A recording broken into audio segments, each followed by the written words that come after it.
My name is Aidan Randall. I say it plainly now, because names are anchors, small, solid things in a sea of shifting circumstances. I'm 49 years old. That number marks more than time, it marks accumulation, years of choices, of small daily compromises, of stubbornly repeated routines that folded into one another until, eventually, something substantial existed where there had once been only a cramped room and two determined engineers.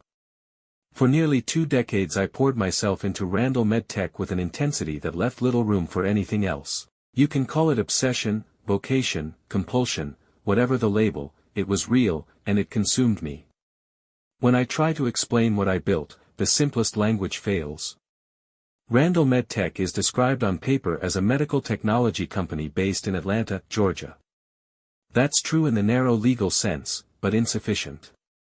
We started as 2 engineers working out of a cramped office above a cafe on Baker Street, an office with peeling paint and a heater that coughed and clicked like an old man. We worked nights under a single hanging bulb, our table littered with blueprints, coffee cups, and cold pizza boxes whose grease had seeped into the cardboard. The smell of coffee and plastic, the hum of a cheap server rig, the soft clatter of keyboards became the soundtrack of our mornings and nights. I remember the exact tilt of the chair where I fell asleep for 15 minutes and woke to find my colleagues had drawn a mock award for most enthusiastic bug fixer. We laughed because we had to.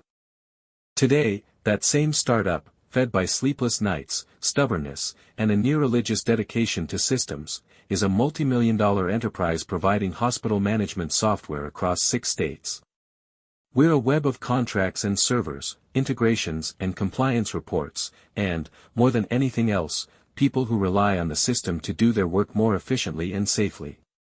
Numbers matter.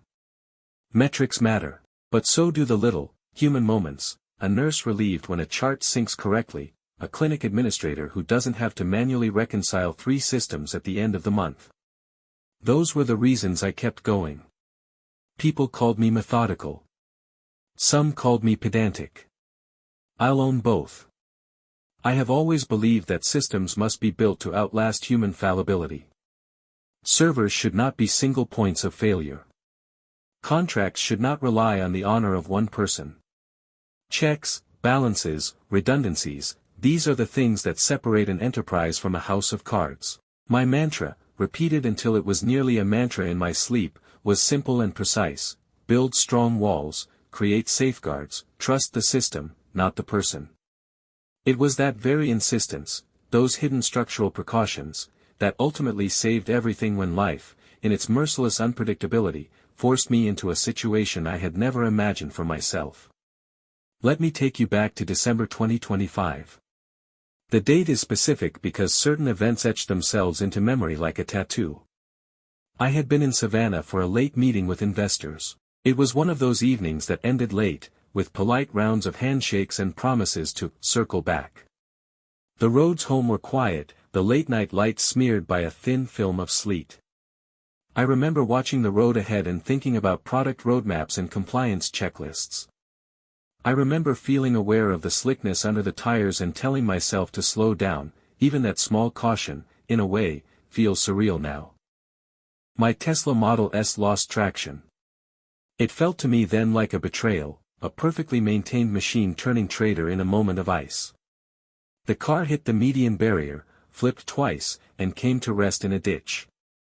There are slivers of memory after that, the bloom of pain like a sunrise gone wrong, the metallic scream, the light sparking like distant fireworks, and then blackness. The diagnosis: multiple fractures, concussion, intracranial trauma. The neurosurgeons decided to induce a medically induced coma to reduce brain swelling. I was unconscious from December 8 until March 15. Months, long, liminal months, of being removed from the small, decisive sphere of a life I had worked to control. When you are suddenly incapable of speech, of movement, of making the simplest phone call, the world keeps turning without you. Legal documents are signed, accounts are accessed, powers are invoked. In those months, my wife, Claire, then 41, obtained power of attorney and access to my office, our digital accounts, and our financial files. In principle, power of attorney is a protective instrument, it allows someone you trust to act on your behalf when you cannot. In practice, it is, like everything else, whatever the holder decides to make it. I wake now often to the memory of sterile hospital light and the muffled beeps of monitors. While I lay in that clinical quiet, something else unfolded, a quiet demolition of everything I had built. Claire moved with the efficiency of someone who had been planning. Within a week, a shell company called Southern Bridge LLC appeared on paper, and shares in Randall Medtech began to migrate. Signatures were forged with an ease that suggested practice. She declared me incapacitated to those who needed convincing, and the executive team, many of whom had known me for years, were told that this was somehow what I would have wanted. It is a peculiar cruelty to see the actor in a wrong, practiced as if rehearsed. With a calm face and carefully worded messages, she convinced acquaintances and certain investors that she was safeguarding my legacy. She made private deals, negotiated the sale of assets, and presented the world with a perfected performance of grief, the photos of a woman clutching a tissue, her captions bereft but thoughtful. Social media, in an era of crafted sorrow, became her stage. The private reality, the deals, the forged documents, the quiet transfers, was simpler and uglier, naked, calculated avarice. But I had been watching, in my own way, before that night of ice. It is strange to say you saw it coming when you could have done nothing to stop the immediate disaster, but months earlier certain behaviors had quieted and then chest-thumped into view. Claire began asking pointed questions about succession protocols. She pressed me to sign new prenuptial provisions and spent evenings meeting people she introduced as advisors without giving me their names. She accessed confidential financial files and left a pattern of small, unnerving anomalies. A document moved from one folder to another, a piece of mail forwarded to an address I didn't recognize. The pattern was not proof, it was an uneasy, slow-simmering sense that someone was rearranging chess pieces. One evening I overheard her on the phone, a brief, clipped conversation about liquidating assets. When she realized I was in hearing range, she quickly introduced the caller as a financial advisor. Her voice had the practiced tremor of someone who'd rehearsed the role of a concerned spouse. I did not confront her directly in that moment. I had always believed in the power of systems more than the power of confrontation. So I did what I do best, I prepared. Victor Lyons, my attorney and a steady presence since the company's inception, has a way of listening so intent that people assume he agrees. He is quiet, not theatrical, but his silence carries weight. I told him everything I had seen and everything I suspected. Victor, I said, I need protection. Not from competitors or regulators, from the person who shares my pillow at night. He nodded and said, simply and exactly, we'll build traps she won't even see. Over the next weeks, in meetings that were themselves exercises in quiet engineering, Victor and I rewrote the corporate bylaws. We embedded automatic asset freezes that would require my physical presence, biometric checks, dual-key authorizations, independent medical affidavits of capacity. We implemented trigger mechanisms that would cause immediate lockdowns if certain conditions were met, unexpected transfers, abnormal access patterns, new shell entities attempting to receive shares. We layered forensic logging, independent custodial accounts, and invisible tripwires that would alert a small circle of trusted legal and technical professionals the moment something irregular occurred. Those safeguards were invisible because they had to be. Their strength was in their quiet, unquestioned authority, a scaffolding that could intervene even if I could not. And when Claire made her move while I lay unconscious, every single mechanism we had hidden under layers of legalese and code activated. Transfers were blocked. Accounts froze. Independent auditors and security professionals began tracing wire transfers and cataloging forged signatures. The forensic trail quickly turned into a narrative, signatures that did not match, documents that had been backdated or altered, emails sent from accounts we could not verify. She had thought she had found a hole big enough to pass through unnoticed. In reality, she had walked straight into the trap we'd spent months designing. I eventually woke. That morning, and the slow mornings after, are a study in odd lucidity. Waking from a coma is not like flipping a switch. It is a series of small returns, sensation in a toe, the recognition of a smell, a thought that forms and refuses to run away. The first call I made, in between questions and the steady, physical work of relearning how to move, was to Victor. He arrived with a dossier that read like a legal thriller, $14 million in attempted transfers, each one reversed or frozen. That sum represented both an attempted theft and an indicator of the scale of ambition she had brought to bear. For months she had been siphoning and negotiating, confident that no one would notice. I discharged myself from the hospital against medical advice. I remember the cane I used the first week, I remember the tremor in my hand as I signed papers and the faces of employees who had known the company since the blueprints and pizza box days. The emergency court hearing happened 3 days later. Courtrooms are strange rooms, half cathedral, half factory. They contain rituals and a peculiar kind of daylight. Claire arrived in the courtroom acting the part of a woman who had lost her husband, tearful, deliberate, careful with the cadence of grief. Her performance had been polished through months of posts and interviews. That veneer crumbled the moment she saw me enter. Her face went ashen. Her hands trembled. The judge read evidence with the blunt, neutral patience that is a judge's trade. Forged signatures, emails, wire transfers, falsified medical capacity assertions, an ugly, undeniable record. Under that steady light, on paper, the story told itself with a clarity no theatrical performance could disturb. When Claire tried to explain, momentarily flustered, she eventually said words that were themselves a confession, "Yes, I did it." The judge immediately froze the assets and referred the case to the district attorney for criminal prosecution.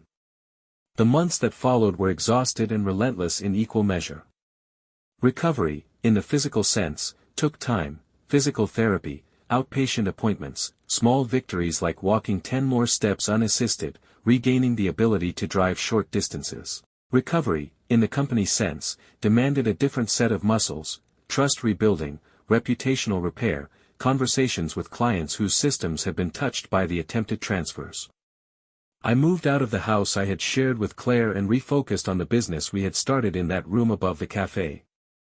We rehired employees Claire had tried to manipulate or let go. I talked to them personally, in small groups and one-on-one, not to grandstand but because people needed to know that the foundation of their employment, the company's stability, was intact. We doubled down on transparency, publishing independent audits and communications to vendors and clients that explained the safeguards and the steps we were taking to secure every contract, every piece of intellectual property. By the summer of 2026, Randall MedTech's trajectory had shifted again. Revenue grew from $13 million to $24 million. We expanded into states we had only been considering. We hired more engineers, more operations staff.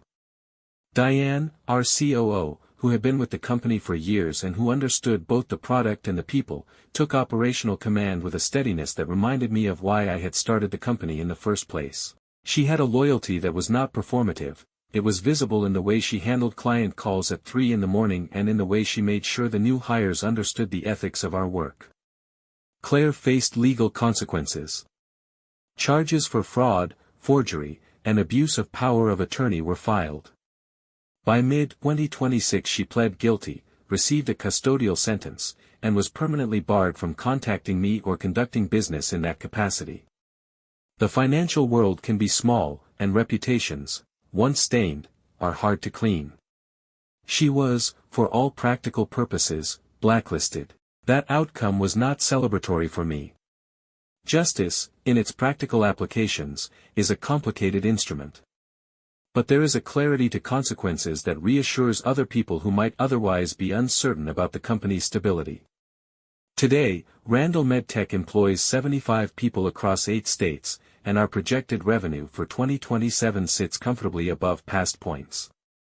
Every contract we sign now contains the same protections that saved us, clauses and technological checks designed to prevent a single person's whim from appending an entire organization. Those are the walls I talk about when I speak at industry panels or sit across from clients who ask, nervously, what would happen if leadership changed overnight. I tell them the same thing I learned: put systems in place that act whether you are there or not. As I walk through our offices now, through the hum of servers, the soft clack of keyboards, the occasional burst of laughter when a problem is solved, there's a presence of ordinary life that I treasure. Developers hunched over monitors, debugging a stubborn edge case, a sales team celebrating a signed contract over coffee, Diane pacing calmly through the operations space, corralling details. Those images are small, reassuring, human. They are proof that systems are for people, and not the other way around. I am not bitter. I do not sleep with an eye open, waiting for the next betrayal. That might sound naive to some, but it took me years to reach a place where I did not spend every hour constructing new paranoid fortifications. Instead, I am cautious and deliberate. I study contract language not to entrap loved ones, but to prevent opportunists and short-sighted actors from finding a loophole. I read server logs not to spy on people, but to ensure continuity. I build redundancies because I refuse to be caught off guard by the chaos of human decisions. The lesson I want to leave with, the one that resonates whether you run software, a hospital, or a household, is simple: the best defense is preparation. Build systems that act when people fail. Do not imagine that one person will always act in the company's interest. Design for the possibility that loyalties will shift, that greed will arise. The painful truth is that sometimes the biggest threat is not outside but beside you. Prepare for that eventuality with the same intensity you would prepare for a cyber attack or a market downturn. Claire tried to destroy what we had built. In trying to destroy it, she destroyed herself. It is a tragic end, one that offers no personal satisfaction to me beyond the cold relief that the company survived. I continue living now calmly, intentionally, resiliently. I sleep more than I used to. I take weekends when I can.